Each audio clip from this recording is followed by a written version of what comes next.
The Rise and Fall of Colonialism, a 500-year history.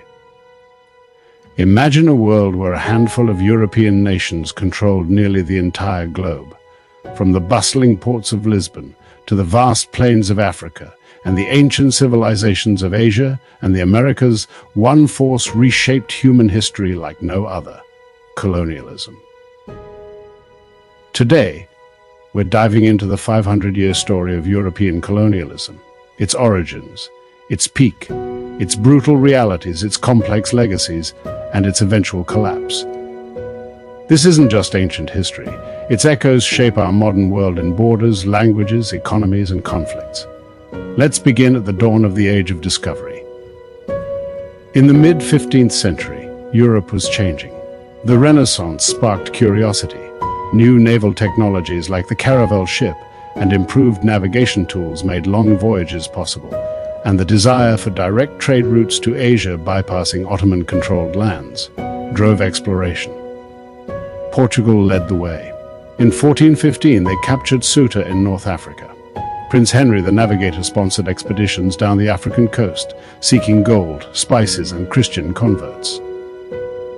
By 1488, Bartholomew Dias rounded the Cape of Good Hope, and in 1498, Vasco da Gama reached India, establishing trading posts. Then came 1492. Christopher Columbus, sailing for Spain, crossed the Atlantic and landed in the Bahamas, believing he'd reached Asia. He hadn't. Instead, this discovery opened the door to the Americas for Europe. To avoid conflict, Spain and Portugal signed the Treaty of Tordesillas in 1494, dividing the non-European world between them. Portugal focused on Africa, Asia, and later Brazil. Spain turned its attention to the Americas. The Spanish conquest was swift and devastating. Hernán Cortés defeated the Aztec Empire in Mexico by 1521, exploiting divisions among indigenous groups and bringing superior weaponry and horses. Francisco Pizarro toppled the Inca Empire in Peru a decade later. Vast silver mines, especially in Potosi, flooded Europe with wealth, funding further expansion but also causing inflation. This first wave brought immense riches to Europe, but catastrophe to indigenous populations. Diseases like smallpox, to which natives had no immunity, killed tens of millions. Estimates suggest up to 90% population decline in some areas. Enslavement, forced labor in mines and plantations, and violence followed. The transatlantic slave trade began to fill labor shortages, with millions of Africans forcibly transported across the ocean. By the 17th century, other European nations joined the race. The Netherlands, England, and France challenged Iberian dominance. The Dutch built a powerful seaborne empire through the Dutch East India Company, dominating spice trade in Indonesia and establishing colonies in South Africa, the Caribbean, and briefly in North America, New Netherland, which became New York. England focused on North America and later India. Jamestown was founded in 1607, followed by Plymouth in 1620 by the Pilgrims. Settlement colonies grew, with families building new lives, though often at the expense of Native American lands and lives through wars and displacement. France established New France in Canada and Louisiana, emphasizing fur trade and alliances with indigenous peoples, and competed in the Caribbean for sugar plantations. These empires operated under mercantilism, the economic theory that colonies existed to enrich the mother country. Raw materials like sugar, tobacco, cotton, and silver flowed to Europe, while manufactured goods went back to the colonies. Trade was tightly controlled, and rivalries sparked wars, such as the Anglo-Dutch Wars and the 7 Years' War in the 18th century, which reshaped colonial maps and left Britain dominant. The Atlantic slave trade reached its horrific peak. European powers transported an estimated 12 million Africans to the Americas. The brutal Middle Passage claimed millions of lives. Plantation economies in the Caribbean and southern North America relied on this forced labor, generating enormous profits but built on unimaginable suffering.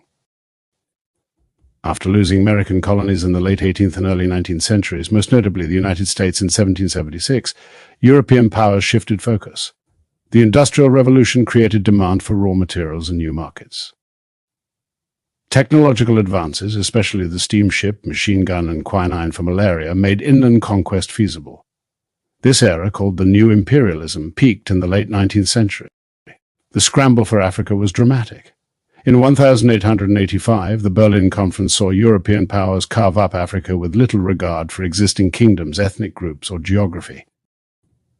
By 1914, all of Africa was under European control. Britain, France, Belgium, Germany, Portugal, and Italy took shares. Only Ethiopia and Liberia remained independent. In Asia, Britain expanded its control over India through the East India Company, eventually ruling directly after the 1857 rebellion. France took Indochina. The Dutch solidified Indonesia, and even newer players like Japan and the United States entered the game, America acquiring the Philippines after the Spanish-American War. Colonial rule varied. Some areas were settler colonies with large European populations, like parts of southern Africa and Algeria. Others were extractive, focused purely on resources. Administrators often used divide-and-rule tactics, favoring certain ethnic or religious groups, which sowed seeds for future conflicts. The effects of colonialism were profound and contradictory. On one side, colonizers introduced infrastructure, railways, ports, telegraphs, and roads, often built to extract resources more efficiently. They spread Western education, modern medicine, legal systems, and technologies that reduced some diseases and increased literacy in certain regions. Christianity spread widely through missionaries. In some settler societies, stable institutions took root. On the other, the human cost was staggering. Indigenous cultures were suppressed, languages declined, and traditional societies disrupted. Millions died from violence, famine, and disease. Economies were reoriented toward exporting raw materials, creating dependency that persisted after independence. Arbitrary borders ignored ethnic realities, leading to post-colonial conflicts. Racism and the ideology of European superiority justified atrocities, from the Belgian Congo's brutal rubber regime under King Leopold II to famines in India and elsewhere. The legacy is mixed and still debated. Former colonies gained exposure to global ideas, including those of liberty and self-determination, that ironically fueled their independence movements. Yet many struggle with inequality, weak institutions, and the psychological scars of domination. Decolonization accelerated after World War II. The war weakened European powers economically and morally, as they fought against fascism while holding empires. Nationalist movements, led by figures like Mahatma Gandhi, in India Ho Chi Minh in Vietnam, and Kwame Nkrumah in Ghana, gained momentum. India and Pakistan gained independence in 1947. Over the next decades, wave after wave swept through Asia and Africa. By the 1960s, most African nations were free, though some transitions were peaceful negotiations, while others involved brutal wars, like in Algeria and Vietnam. Portugal held on longest, losing its colonies in the 1970s. Hong Kong returned to China in 1997, and Macau in 1999, marking the symbolic end of European overseas empires.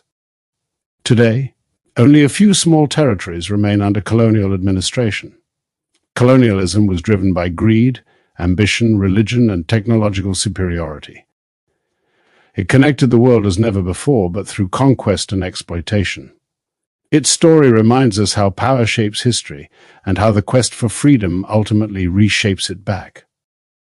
What do you think? Was colonialism a net force for progress, or primarily a story of oppression?